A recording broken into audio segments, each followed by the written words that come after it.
FTX founder Sam Bankman-Fried is behind bars tonight after prosecutors accused him of trying to influence witnesses, and a judge revoked his bail.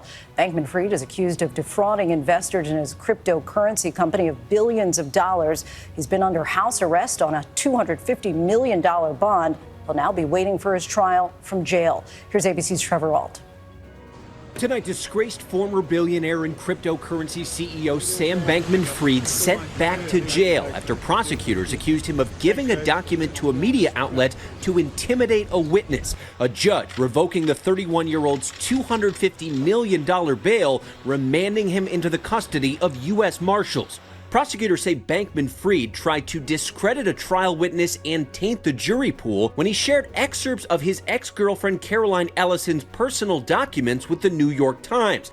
Ellison led Bankman-Fried's Alameda Research Fund. She's pleaded guilty and agreed to cooperate in the investigation into allegations Bankman-Fried defrauded customers and lenders of his now bankrupt cryptocurrency company FTX. Speaking with our George Stephanopoulos late last year. I'm trying to focus on what I can do going forward to be helpful and, let whatever, regulatory and legal processes are happening play out as they will. Stories that are spinning.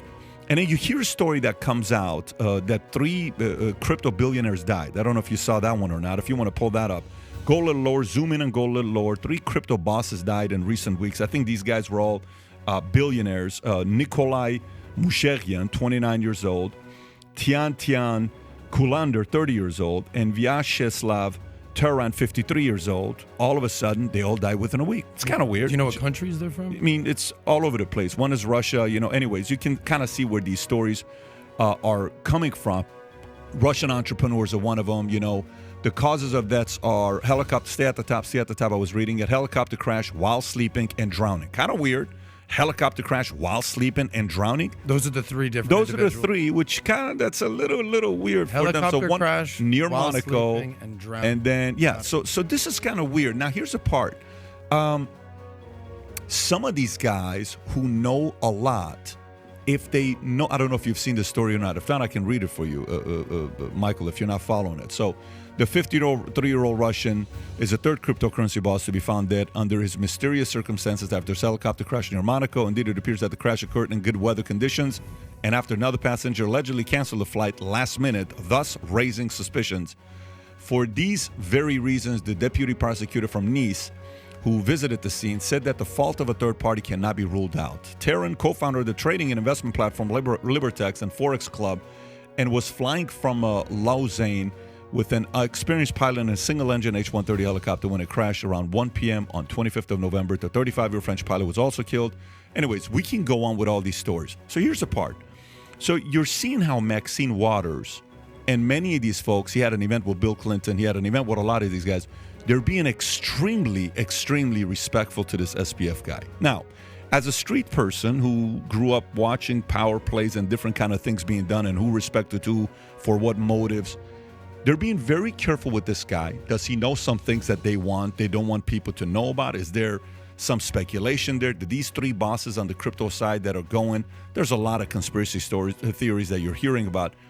Just a lot of weird things going on in your space, okay? Do you have any commentary on everything I just said here? Yeah, well, helicopters are dangerous. That's my first comment, Something really weird is going on in the world of crypto and high-tech finance. And don't just take it from me, take it from the facts. A lot of those executives are dropping like flies. Case in point, 43-year-old Bob Lee, stabbed to death on the streets in San Francisco, 2:35 in the morning, Tuesday morning. Found alive, but barely, died in the hospital. And this guy is like a tycoon. Like everyone's texting about him. Even like Elon Musk is texting about this guy. He was the founder of Cash App. That's like Venmo, like a cash transfer thing. It's huge. He was a top executive of Square and also MobileCoin, a cryptocurrency startup. And he had moved away from San Francisco, but was there for like an event. It was a MobileCon Leadership Summit. He leaves behind a wife and 2 kids, and they don't have any suspects in custody on this death. Really weird.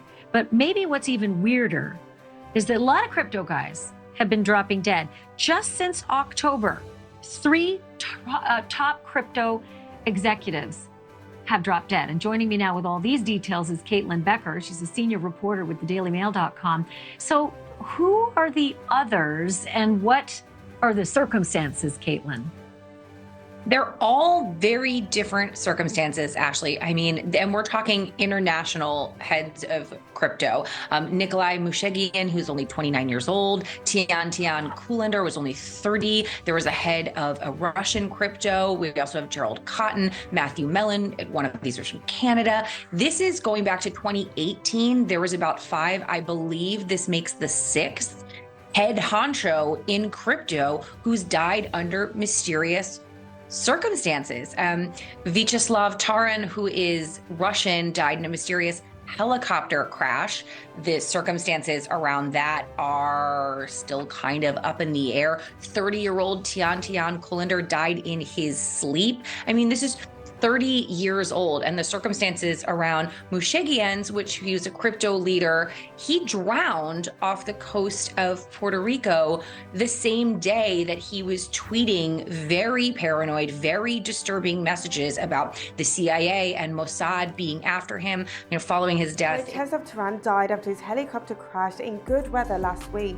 It's reported that the helicopter was being flown by an experienced pilot that also died. But there's been speculation that another passenger was meant to board the plane but cancelled at the last minute.